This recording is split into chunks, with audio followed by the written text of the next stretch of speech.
ঈদ আসলেই রান্নাঘরে শুরু হয়ে যায় নতুন স্বাদের খোঁজ। যেহেতু প্রতিটি বাড়িতেই থাকে প্রচুর পরিমাণ মাংস, তাই এই মাংস দিয়ে নতুন কিছু কী তৈরি করা যায় তা নিয়ে গৃহিণীদের থাকে তুমুল আগ্রহ। আর সেই আপুদের জন্য এই ঈদে ইঞ্জেলস ওয়ার্ল্ড নিয়ে এলো 3টি ভিন্ন স্বাদের কাবাব। আর প্রতিটি কাবাবেই রয়েছে মমতা, ঐতিহ্য এবং একটু সৃজনশীলতা। এবারে আর কথা না বাড়িয়ে চলে যাচ্ছি আমাদের মূল আয়োজনে। আমি এই 3 ধরনের কাবাবের মেজারমেন্ট একসাথে করেছি। প্রথমেই আমি নিয়ে নিচ্ছি 1 কেজি পরিমাণ গরুর মাংস। আমি এই গরুর মাংসগুলোকে ঠিক এইভাবে ছোট ছোট করে কিউব কাট করে নিয়েছি। এবারে দিয়ে দিব 1 গ্লাস পরিমাণ বুটের ডাল, যা আমি 3 গ্লাস পরিমাণ পানিতে হোল নাইট ভিজিয়ে রেখেছিলাম। তার সাথে অ্যাড করে দিচ্ছি 1 টিবিএসপি লবণ, 1 টেবিল স্পুন হলুদের গুঁড়া, 1 টেবিল স্পুন মরিচের গুঁড়া, সাথে অ্যাড করে দিচ্ছি 3 গ্লাস পরিমাণ পানি। এবারে একটি লিড দিয়ে ঢেকে এটাকে বয়েল করতে নিয়ে যাব এবং সম্পূর্ণ সেদ্ধ হয়ে যাওয়া পর্যন্ত বয়েল করে নেব।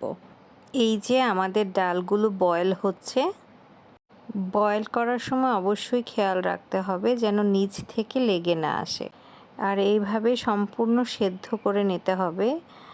ডাল এবং মাংস যেন সম্পূর্ণভাবে ভালো করে সেদ্ধ হয়ে যায় এবং গা থেকে পানিটা এরকম শুকিয়ে আসে। তারপর এই বয়েল করা ডাল এবং মাংস আমরা খুব ভালোভাবে শিলপাটায় পিষে নেব। আপনারা চাইলে ব্লেন্ডার জারেও ব্লেন্ড করে নিতে পারেন, তবে শিলপাটায় পিষে নেওয়াটাই কিন্তু অথেন্টিক এবং মজাদার। এবার এই মিশ্রণটি একপাশে রেখে আমরা চলে যাচ্ছি এই কাবাবের মূল আকর্ষণ, যা এই কাবাবটাকে দিয়েছে অসাধারণ একটি ফ্লেভার। তার জন্য একটি প্যানে আমি নিয়ে নিচ্ছি 3টি শুকনো মরিচ, 4টে এলাচ, 3টে লং ও 3 পিস দারুচিনি। সাথে দিচ্ছি 3 পিস জয়ত্রী, অ্যাড করে দিচ্ছি একটি জয়ফল, একটি স্টার আনিস, একটি শাহি এলাচ, সামান্য গ্যালাঙ্গাল, একটি পিপল।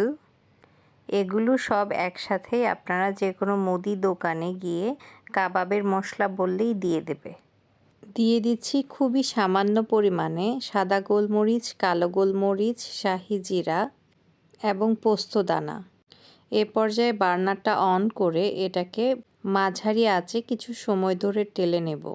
যখন এটার থেকে সম্পূর্ণ ফ্লেভার বেরিয়ে আসবে, ঠিক সে পর্যায়ে এটাকে শিলপাটায় পিষে এরকম একটি পাউডার তৈরি করে নেব। বাস আমাদের এই কাবাবের সিক্রেট মশলা রেডি। কাবাবগুলোকে আরও ফ্লেভারফুল এবং টেস্টি করার জন্য নিয়ে নিচ্ছি 6 থেকে 7টি আলমন্ড, 6 থেকে 7টি পিস্তাশিও এবং 4-5টি ক্যাশুজ। এবারে সবগুলোকে একত্রে পিষে নেব। যেহেতু কাবাবটি একটু ডিফারেন্ট স্বাদের, তাই কিন্তু এটার বেশ কিছু স্টেপ রয়েছে।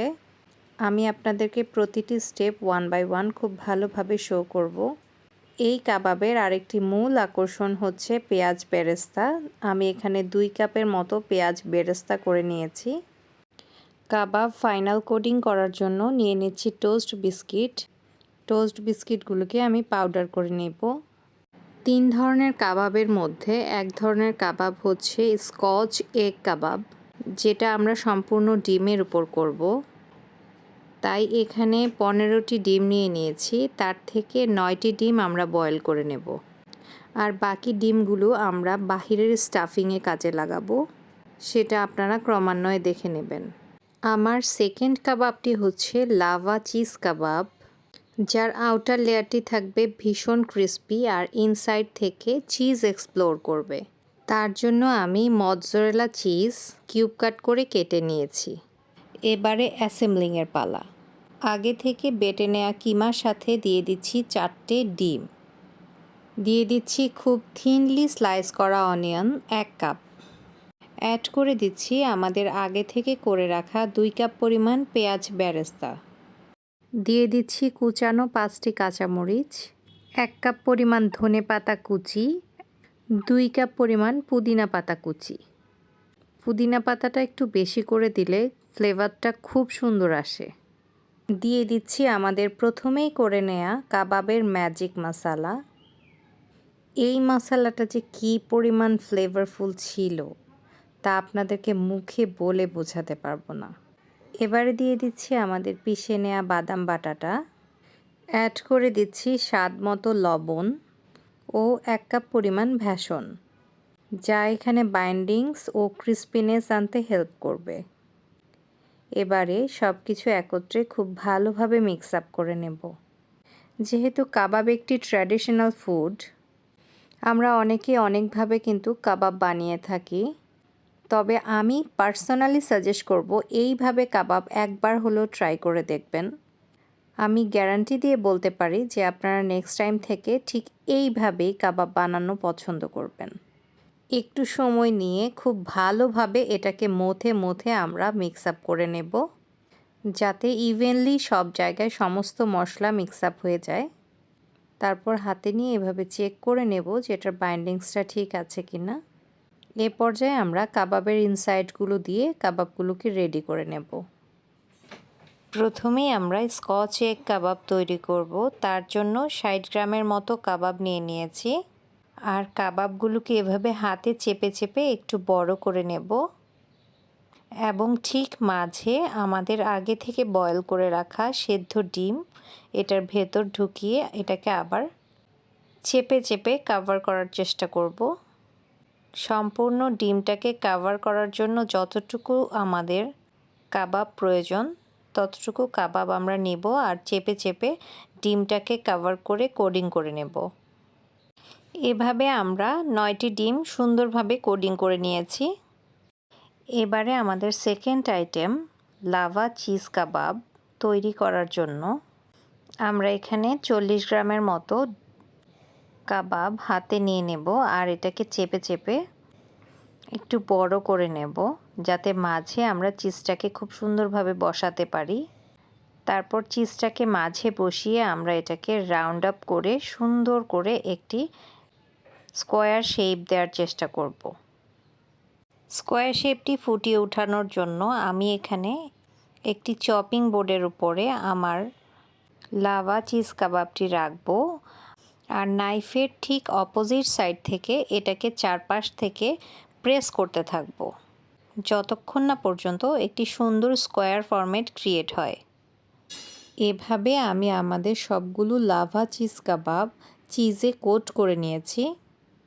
এবারে আমি আমাদের থার্ড কাবাবটি রেডি করার জন্য একটি কুকি কাটার নিয়ে নিয়েছি আর এই কাবাবটি আমি বার্গারের পেটি হিসেবে ইউজ করব। তাই এই কুকি কাটারের মধ্যে আমি কিছুটা কাবাব নিয়ে নেব এবং ফিঙ্গারের সাহায্যে চেপে এটার শেপ দিয়ে নেব।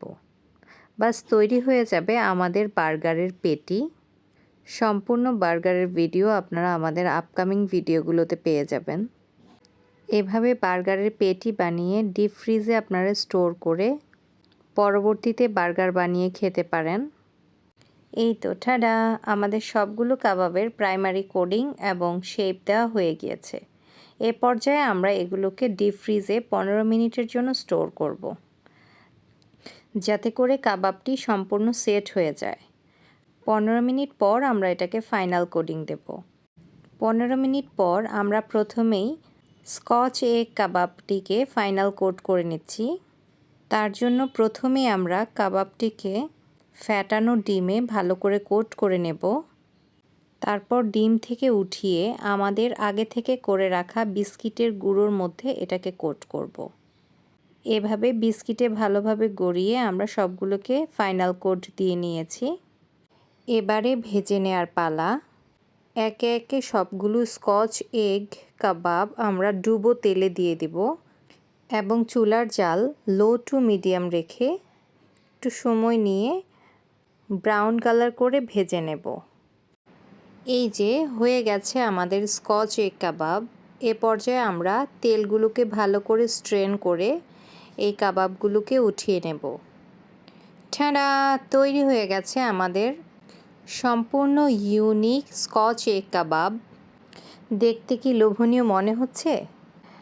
তাহলে এই ঈদে তৈরি করে ফেলুন আপনার বাসাতেই স্কচ এগ কাবাব আর রন্ধনে নিয়ে আসুন নতুনত্বের ছোঁয়া। আপনারা যারা বিফ খেতে পছন্দ করেন না তারা কিন্তু চাইলে চিকেন দিয়েও এই কাবাবগুলো তৈরি করে নিতে পারবেন, সেম মেজারমেন্টে, সেম প্রসিজিওরে। এ পর্যায়ে চলে যাচ্ছে আমাদের সেকেন্ড আইটেম লাভা চিজ কাবাব ফাইনাল কোটিং করতে। তার জন্য প্রথমেই আমরা কাবাবটাকে ডিমে কোট করে নেব, তারপর সেম প্রসিজিওরে বিস্কিটের গুঁড়োর মধ্যে কোট করে নেব। এই যে আমরা এভাবে সবগুলো কাবাব কোট করে নিয়েছি, এবার ভেজে নেওয়ার পালা। ডুবো তেলে একে একে আমরা সবগুলো কাবাব বসিয়ে দেব এবং চুলার আঁচ লো টু মিডিয়াম রেখে আমরা এগুলোকে ব্রাউন কালার করে ভেজে নেব। এই যে আমাদের লাভা চিজ কাবাব তৈরি হয়ে গিয়েছে। এবারে আমরা খুব ভালোভাবে তেলটাকে স্ট্রেন করে এগুলোকে উঠিয়ে নেব। এই তো ঠাডা, তৈরি হয়ে গিয়েছে আমাদের মজাদার, লোভনীয়, একদম ইউনিক এবং অথেন্টিক লাভা চিজ কাবাব। এই কাবাবটি কিন্তু আমাদের বাংলাদেশে খুব বেশি পরিমাণে প্রচলিত নয়, তাই আপনারা এই ঈদে তৈরি করে ফেলতে পারেন লাভা চিজ কাবাব এবং আপনার প্রিয়জনের কাছে হয়ে উঠতে পারেন সম্পূর্ণ ইউনিক। এই পর্যায়ে আমরা চলে যাব আমাদের থার্ড কাবাবটি তৈরি করতে, যা আমরা বার্গারের পেটি হিসেবে ইউজ করব। তার জন্য আমি এখানে ডিম ফেটিয়ে নিয়েছি আর এই ডিমে আমাদের বার্গারের পেটিগুলো একে একে কোট করে ভেজে নেব। যেহেতু আমি এগুলোকে ফ্রিজে স্টোর করে রেখে পরবর্তীতে বার্গার তৈরি করব, তাই আমি এগুলোকে সম্পূর্ণ ব্রাউন কালার করব না, গোল্ডেন ব্রাউন কালার করা পর্যন্ত এগুলোকে আমি ভেজে নেব এবং সম্পূর্ণ ঠান্ডা করে ডিপ ফ্রিজে স্টোর করে রাখবো এয়ারটাইট বক্সে। এই তো ঠাডা, আমাদের বার্গারের পেটিগুলো তৈরি হয়ে গিয়েছে। আমরা এই পেটিগুলো দিয়ে পরবর্তীতে আপনাদেরকে বার্গার তৈরি করে দেখাবো। এই যে আমাদের 3 ধরনের kebab item ready: Scotch egg kebab, lava beef cheese kebab and the patty of burger. So বন্ধুরা, কেমন লাগলো আমাদের আজকের এই আয়োজন অবশ্যই আমাকে কমেন্ট বক্সে জানাবেন। আপনাদের জন্য ঈদ স্পেশাল এই আইটেমগুলো শুধুমাত্র এঞ্জেলস ওয়ার্ল্ডই লঞ্চ করেছে, আর আপনারা তো জানেনই এঞ্জেলস ওয়ার্ল্ড মানেই নতুন কিছু। তাই এই ধরনের নতুন নতুন ভিডিও পেতে অবশ্যই ফলো দিয়ে এঞ্জেলস ওয়ার্ল্ডের পাশেই থাকবেন। ধৈর্য নিয়ে আমার এই ভিডিওগুলো এতটা সময় ধরে দেখার জন্য অসংখ্য ধন্যবাদ। দেখা হবে আবার নতুন কোনো ভিডিওতে, নতুন কোনো আয়োজনে। টিল দেন সবাই ভালো থাকবেন, সুস্থ থাকবেন এবং এঞ্জেলস ওয়ার্ল্ডের পাশেই থাকবেন। সবাইকে অগ্রিম ঈদের শুভেচ্ছা। ঈদ মোবারক।